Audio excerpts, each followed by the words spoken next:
Our service has been on a long journey since the creation of Cornwall Council back in 2009. This video aims to chart that journey, demonstrating how we as a service have taken on significant change to ensure that it is lean, efficient and increasingly integrated, but also at the same time is delivering its vision, and that is of protecting public health, the environment and the economy. In 2009 we came together as 9 very different authorities, and since then we've all worked hard to try to harmonise what we do, and that's across the service and across the county. This has not been easy, and it's involved introducing a new IT system, creating a new management structure and new teams, moving to modern working and generally challenging the way we used to work. We've not only developed new ways of working in a physical sense, but also in the way we approach the work we do on a day-to-day basis. There are examples of this right across the service. For example, Port Health, who now undertake feed safety work at our ports on behalf of trading standards, and our environmental crime team empowering town and parish councils to issue fixed penalty notices for issues such as dog fouling and littering. However, rather than me tell about the examples, why don't we listen to what other people had to say about our services?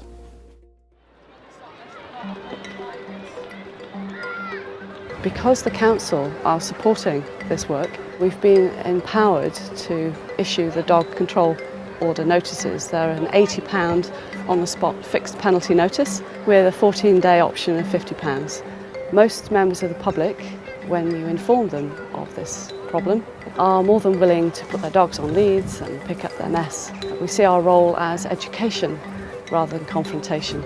The council have helped us because we've been able to phone them, and police community support officers have been able to come down, and we've been able to deal with incidents as they happen rather than wait for something.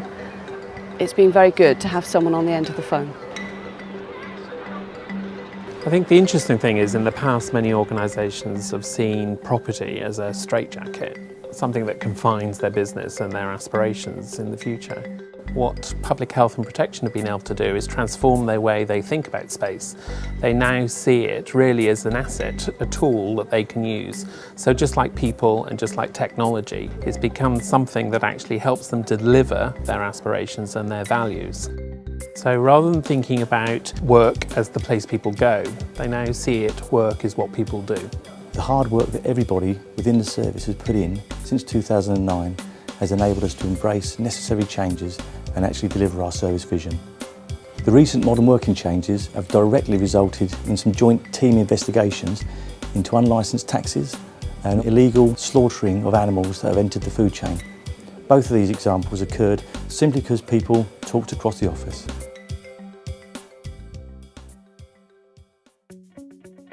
The name of our service immediately gives away the first strand of our service vision, namely protecting public health.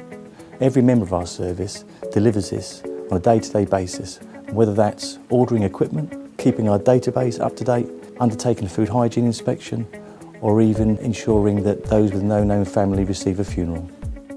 To do this properly, we undertake preventative work such as food and water sampling, reactive work, which includes giving information to the public when something goes wrong, such as bathing water warnings, and also enforcement work in such diverse areas as doorstep crime and dog fouling. Hello, my name is Gareth Walsh and I work for the Stop Smoking Service, now part of Cornwall Council. Part of my work is tobacco control. This consists of reducing the uptake of smoking, particularly with young people, helping people stop smoking and reducing tobacco and its promotion. Working with public health protection has been very, very fundamental to our service and the success of our service really, because they've worked very closely with us. The age of sale work being done obviously helps with reducing the uptake of smoking, making it more difficult I guess for people to access cigarettes. The second thing that we've obviously done is illegal tobacco and tackling the real issues of illegal tobacco and people seeing it. And then thirdly I guess is the general promotion of smoking, and trading standards has really helped with that.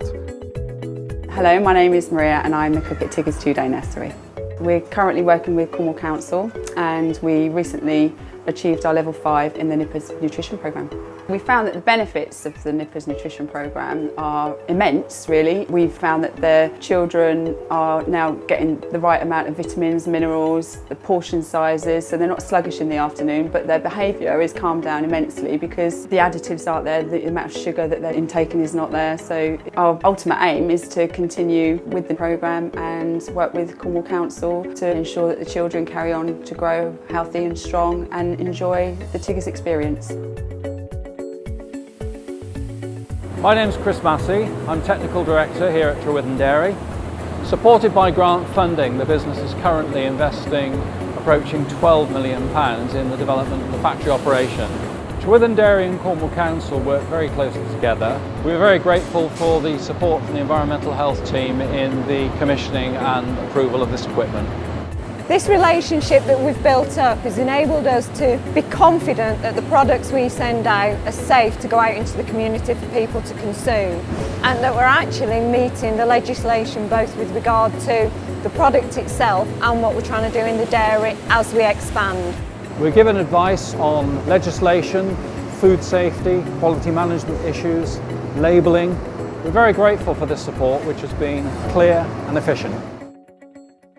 Cornwall's environment is unique and also outstanding, and a big selling point for those wishing to visit the county. The environment is also very important to local residents, and protecting it helps to secure public health across the county.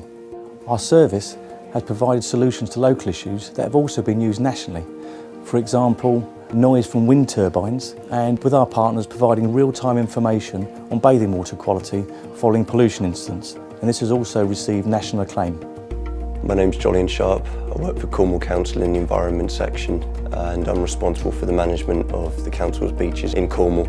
As a result of the revised Bathing Water Directive, we've got responsibility for the signage information on all of the 80 beaches in Cornwall, which are bathing water sites. So we'll work very closely with Public Health and Protection to make sure that the message we're giving to the public is the right one, the signs are in the right place. We've also worked very closely with Public Health and Protection when it comes to providing information on events that are more abnormal in nature, making sure that we get information to the public, and we also make sure that we share that message with the members, tying all of that together using the expertise of the officers in those sorts of events. We rely on Public Health and Protection in making sure that we have a strong response when we do have a water quality issue, and we hope that in the future we can build on this relationship to make sure that the public are kept very well informed when there are water quality problems on our coastline. I'm Barbara Parsons from the Cornwall Air Quality Unit at Cornwall College. We work in partnership with Cornwall Council and carry out air quality research and monitoring mostly on traffic pollution. The Camborne Portrush Roof Action Plan identified various problems. One of them was Wesley Street, where we identified buses stopping on the road approximately 2 metres from residential properties. At peak times, up to 15 buses an hour. This caused cars to queue behind, increasing exhaust emissions and increasing nitrogen dioxide emissions. Working in partnership with Camborne Town Council, transportation, local bus companies and the Air Quality Unit at Cornwall College, designs were put in place to move the bus stop to the head of the main street. This allowed buses to pull off the main road, thereby reducing queuing on the street. Air quality monitoring carried out at the bus stop location before and after the bus stop move showed that there was a 19% decrease in pollution values after the bus stop was relocated. This is a great example where working partnership has achieved so much more than just air quality improvements. Never has there been a time that protecting and supporting the local economy has been so important. Our service supports businesses by offering timely, professional and accurate guidance that enables them to trade fairly and also legally, but at the same time also gives them a competitive edge. We also work hard to protect consumer confidence in our local markets by ensuring consumers are not ripped off by unfair or illegal trading practices such as doorstep crime and counterfeit goods. And we're also not averse to taking individuals or businesses to court if they do so. My team is responsible for responding to doorstep fraud incidents. That's where members of the public fall victim at their own home to con men who turn up unannounced and often take them for many thousands of pounds. Most of the victims in Cornwall are elderly and have been living an independent life up until the point where they fall victim to these fraudsters. The role of the fair trading team is to respond to these incidents. Over the last couple of years, we've taken a number of successful prosecutions and seen people imprisoned or severely dealt with by the courts in relation to this sort of offending.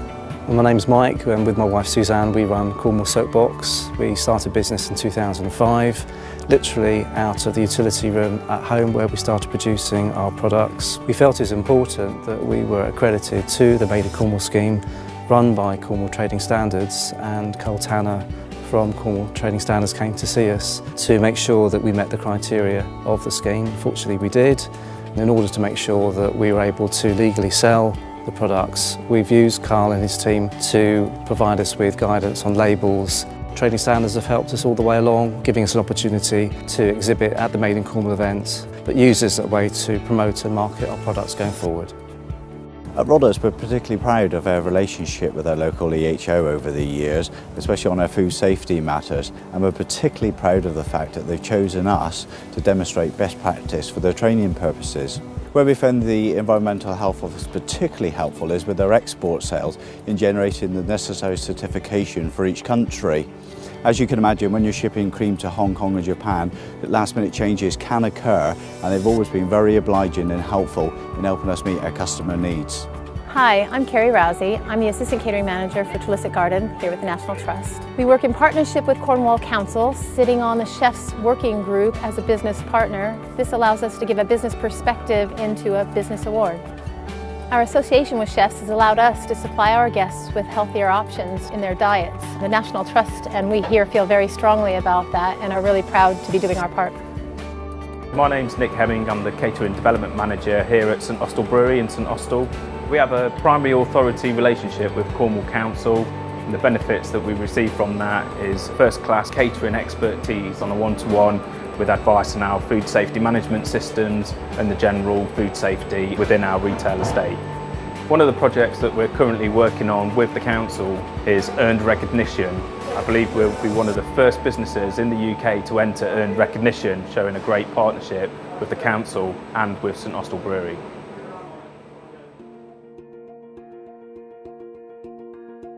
As well as delivering our services locally, we also deliver regionally, nationally and globally.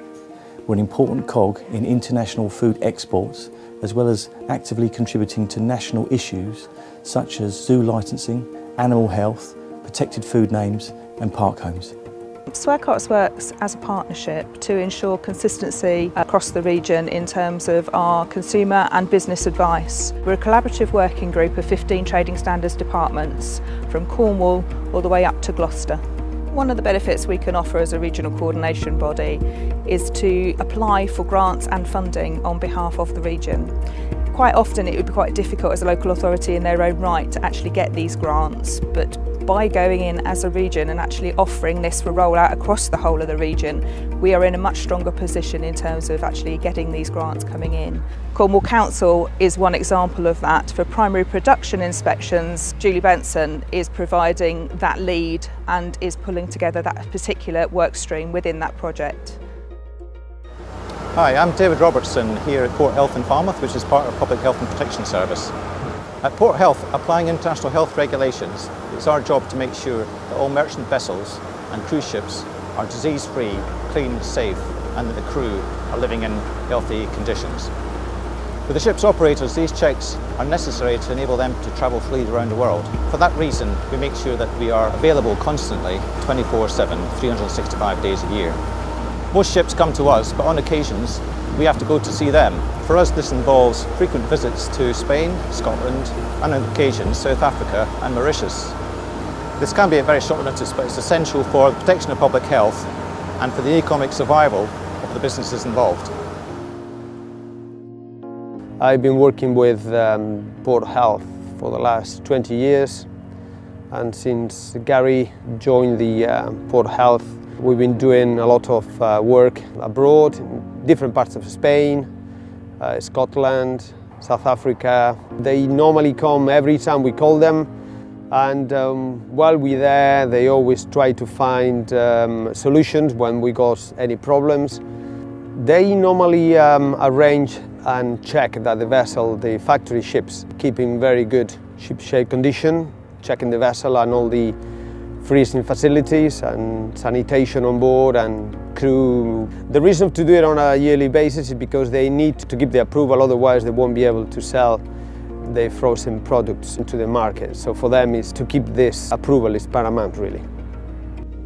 We're a sort of small family-run business which has been going through quite a large expansion programme at the moment. We've just literally built this new pasty making sort of facility. We've had quite a lot of help from the council, a lot of it on the food safety side when we're building the unit and setting up new systems, because we're moving from a very small production into quite a large one, and it's been really helpful having someone basically on the end of the phone with any queries and helped us sort of sort through a lot of the red tape and jargon, which has been really good. We just couldn't keep up with supply after the pasty got the PGI status with the Cornish Pasty Association. People actually recognise what a good Cornish pasty is and how it is supposed to be. That was the council and the Cornish Pasty Association that have helped get that status working together. It's really good to everyone working together to promote small businesses.